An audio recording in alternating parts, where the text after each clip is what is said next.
Have you ever thought about those moments in history, like where the world just suddenly changes, Oh, yeah. where everything shifts? The Yeah. Renaissance has got to be one of those moments, right? Yeah. It's incredible. Like Yeah. this huge rebirth of, well, everything after the Middle Ages.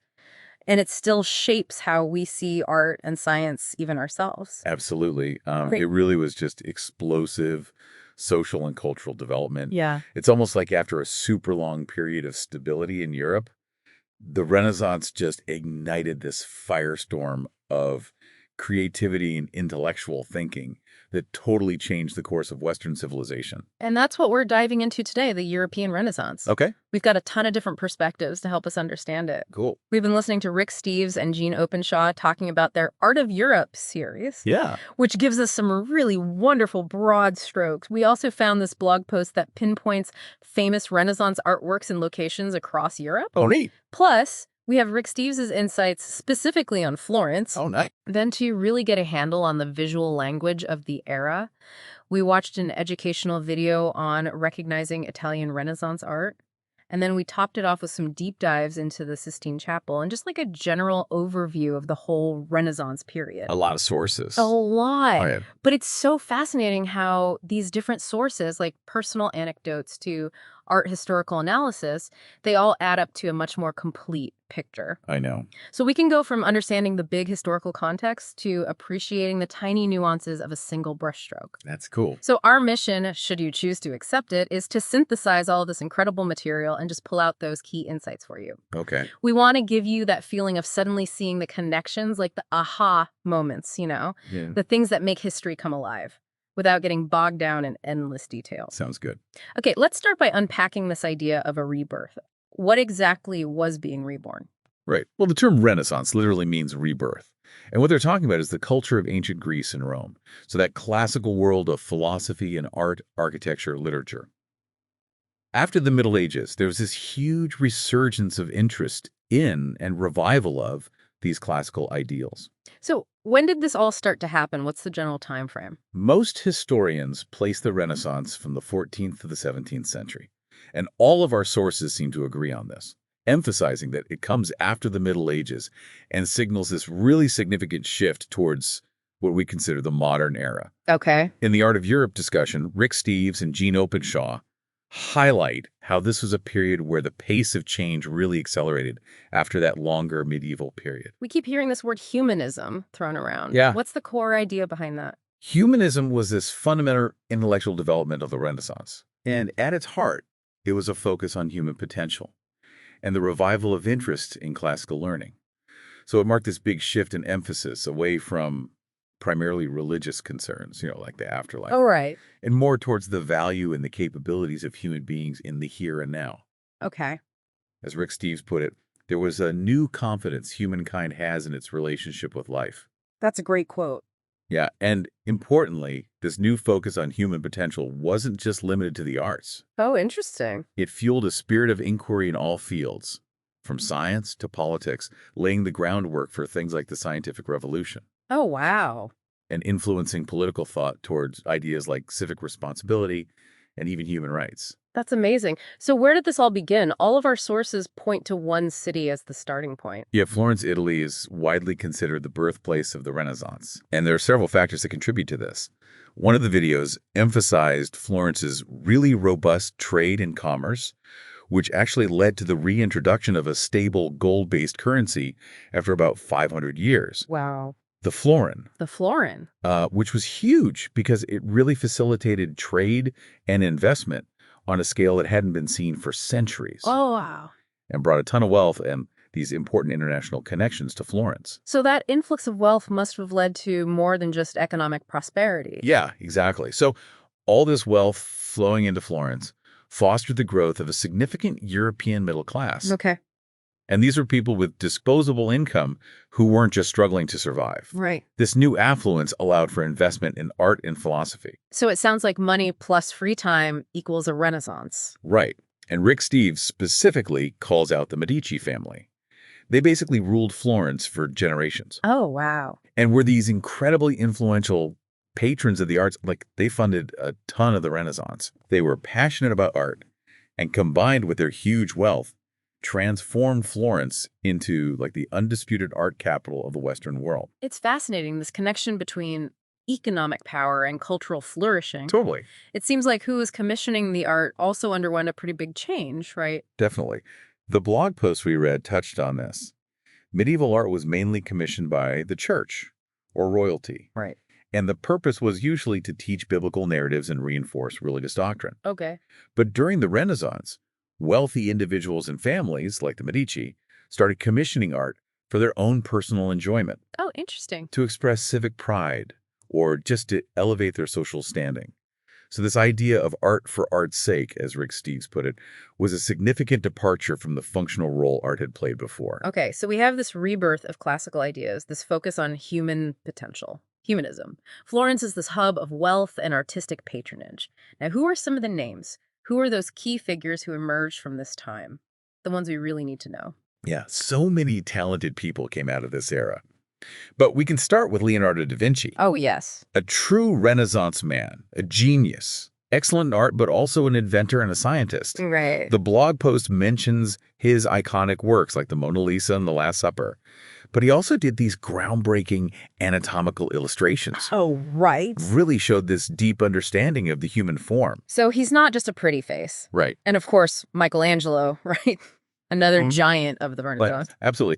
Michelangelo was already celebrated during his lifetime, and he's still revered for his really powerful and emotional sculptures, Yeah.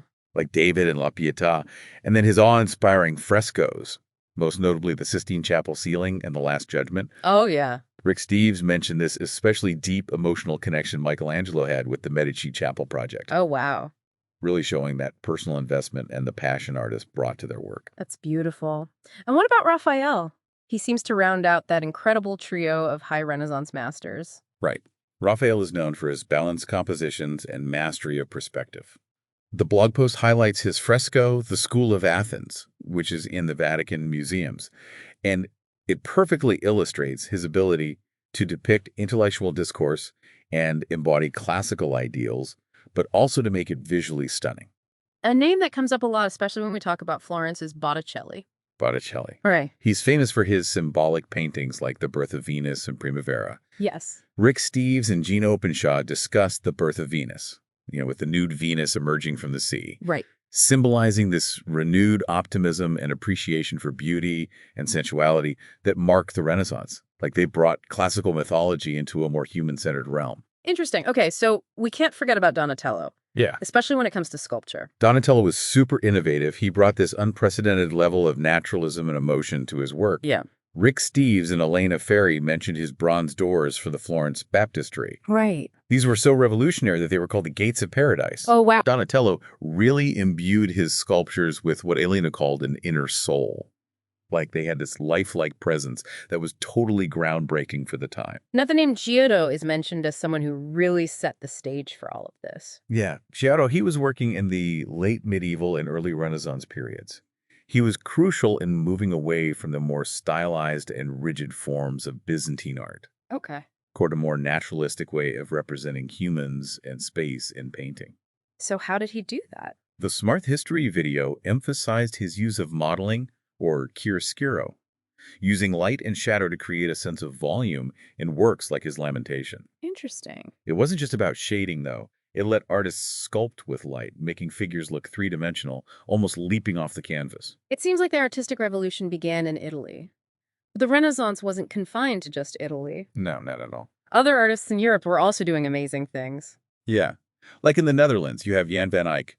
He was a real pioneer, particularly in his use of oil paints. This was a new medium that allowed for so much detail, rich colors, and a slow-drying time that let artists build up layers and achieve remarkable realism. You can see it in his Arnolfini portrait and the Adoration of the Lamb. So he basically changed the game with his oil paintings. Right, and then in England you have William Shakespeare. He's also considered a quintessential Renaissance figure. Oh, yes, of course. Shakespeare embodies the spirit of the Renaissance in English literature. The blog post talks about the Globe Theater as this important center for Renaissance drama. It reflects those humanistic themes, the exploration of human nature, the flourishing of the arts in England at the time. It's interesting how the Renaissance spanned various art forms. Yeah, totally. And to give a nod to the scientific inquiry of the time, we should mention Galileo Galilei. Ah, yes, Galileo. While he's mainly known for his astronomy and physics, he was also a key figure in the scientific revolution. And that was a big part of the broader Renaissance spirit of questioning, observation, and the pursuit of knowledge. It really feels like an explosion of talent in so many different areas. So let's go deeper into what made Renaissance art and architecture so unique. Right. What are the defining characteristics that set it apart from what came before? In painting, the big thing is naturalism. Our Smart History video really emphasizes that. Artists were learning more about human anatomy and getting really good at showing realistic proportions and musculature. Interesting. And then the development and use of linear perspective was huge. Okay. It let artists create a really believable illusion of 3D space on a flat surface. You have a clear foreground, middle ground, background, and a vanishing point. Oh, I see. Then you add in techniques like chiaroscuro, that modeling with light and shadow we talked about, and atmospheric perspective, where things in the distance appear less distinct and have this bluish haze. It all adds to this realism. And then another thing is the different viewpoints artists started using. They showed figures in profile, three-quarter view, even from behind. This was a big change from the static and frontal depictions that were common in medieval art. So what about sculpture? What were the key aims and stylistic features there? Renaissance sculpture emphasized the ideal human form, taking inspiration from classical Greek and Roman sculpture. Okay. Michelangelo's David is a perfect example of this focus on idealized anatomy. The adoption of the contrapposto pose, a very natural stance where the figure's weight is on one leg and it creates this subtle S-curve in the body, became popular. Oh, right. It gave sculptures this sense of movement and life. I've noticed that the architecture looks quite different too. Like we don't see those soaring Gothic cathedrals with pointed arches as much. Right. Renaissance architecture deliberately revived classical architectural principles from Greece and Rome. Oh, interesting. Symmetry, proportion, precise geometry, all of that was essential. You see the return of grand domes, rounded arches, classical orders of columns, like in St. Peter's Basilica in Rome Wow. and Brunellesi's Duomo in Florence. Yeah. Rick Steves actually said that the ideal Renaissance church was basically an ancient dome on top of an ancient basilica, Right. blending those classical elements perfectly. Wow. So we've talked about tempera and the revolutionary oil paints. Yeah. But fresco painting was also really important, especially in Italy. Definitely. Fresco painting, you see this in the Sistine Chapel video, involved applying pigment directly onto wet plaster. Oh, right. This made it super durable because the pigment becomes part of the wall. Okay. But it was also unforgiving. If you messed up, you had to chip away the plaster and start over. The scale and detail of the Sistine Chapel ceiling, all done in fresco, shows just how skilled and dedicated the Renaissance artists were. And then there's oil paint. It brought about a whole new level of detail and vibrant colors. Right? Absolutely. Developing oil paint, which started in the Netherlands, was a turning point. Mixing pigments with linseed oil allowed for much slower drying compared to tempera. Okay. This gave artists way more flexibility to blend colors, build up layers, and get these subtle details in rich, luminous colors. You see this in Jan van Eyck's work. So before oil paints took over, there was tempera on wood panels. What was the significance of that? Tempera, where you mix pigments with egg yolk, was already around before oil paint became popular. Okay. And the Smart History video pointed out that painting on portable wooden panels meant that artworks were easier to move around. This had big impact on trade and the spread of artistic ideas, as we see with artists like Fra Filippo Lippi. Okay, so we have a picture of the visual language of the Renaissance. Now, our blog post highlighted some key locations where we can still experience this art and architecture today. Oh, cool. Let's take a mental tour, starting with Florence. Okay. We already know it was like the heart of it all. Florence, yeah. As we've discussed, it was the birthplace and is still the most powerful symbol of Renaissance culture. The Uffizi Gallery is a must-see. It houses masterpieces by Botticelli, Da Vinci, and Michelangelo. Wow. The Medici gardens offer a glimpse into the artistic tastes and political power of that family. Right. Palazzo Vecchio, which is the city's historic town hall, is covered in Renaissance art. Even the replica of Michelangelo's David outside is a strong reminder of the artistic energy of the city. And San Lorenzo, with the Medici tombs designed by Michelangelo, is another important place for understanding the patronage and ambition of the era. Wow, it sounds amazing. And Rick Steves keeps saying how important Florence is to the Renaissance. He does. And of course, Rome was another crucial city to experience the High Renaissance. Right. Rome changed so much during the Renaissance, particularly under the patronage of the popes. The Vatican museums house Michelangelo's breathtaking Sistine Chapel ceiling and the Last Judgment at Raphael's School of Athens. Right. The blog post even mentioned you can take Renaissance art classes in Rome. Yeah, focusing on oil painting techniques so you can really get hands-on with the artistic practices. Oh, that's so cool. And then, of course, there's St. Peter's Basilica, this monumental testament to the grandeur of Renaissance architecture. Yeah. Paris might not be the first city you think of when you think about the Italian Renaissance, but it does have some important connections, doesn't it? Yeah, the Louvre in Paris is famous for the Mona Lisa, Right. but it also houses collections from Flemish painters who were really important to the Northern Renaissance that happened alongside the Italian Renaissance. The Petit Palais also has works by artists like Giotto and El Greco, giving us more connections to the artistic developments. Amboise in France has a special connection to one of the Renaissance giants, Leonardo da Vinci. Yes, Amboise was Da Vinci's final home. Wow. He lived and worked there under the patronage of King Francis I of France. Okay. And the Château d'Amboise is a unique place to see where this genius spent his final years and how the Italian Renaissance influenced French culture. And even London, further north, connects to the literature and drama of the Renaissance. London, with Shakespeare and the Globe Theatre, is crucial to understanding Renaissance drama and the humanistic themes that filled English literature at the time. The National Gallery also holds Renaissance works, like Jan van Eyck's The Arnolfini Portrait, Wow. and the British Museum has artifacts showing England's involvement with the European Renaissance. It's amazing how far the Renaissance spread. It is. What about Venice? With those unique waterways and incredible architecture, did it also play a part? Yeah. Venice was this maritime republic and trading center, and it developed its own distinct artistic style during the Renaissance. Oh, really? Artists like Titian made their mark on the city, adding to the diverse artistic scene with their skills in color and light. Okay, so now let's focus on one of the most iconic achievements of the Renaissance, the Sistine Chapel. We have so much information about it. Yeah, the Sistine Chapel, our YouTube video explained, is the Pope's private chapel in the Vatican. Right. It's been used for electing popes since the 1400s. Okay. It was first commissioned by Pope Sixtus IV, hence the name. Oh, right. But later, Pope Julius II famously commissioned Michelangelo to repaint the ceiling. Now, Michelangelo wasn't all that excited about painting it, was he? Not really. He saw himself as a sculptor and only reluctantly took the commission. Oh, wow. He was already busy with Pope Julius II's tomb. The original plan was to depict the 12 apostles, but Michelangelo thought that was boring and suggested something more ambitious, scenes from the Book of Genesis. It's hard to imagine the Sistine Chapel with anything other than what Michelangelo created.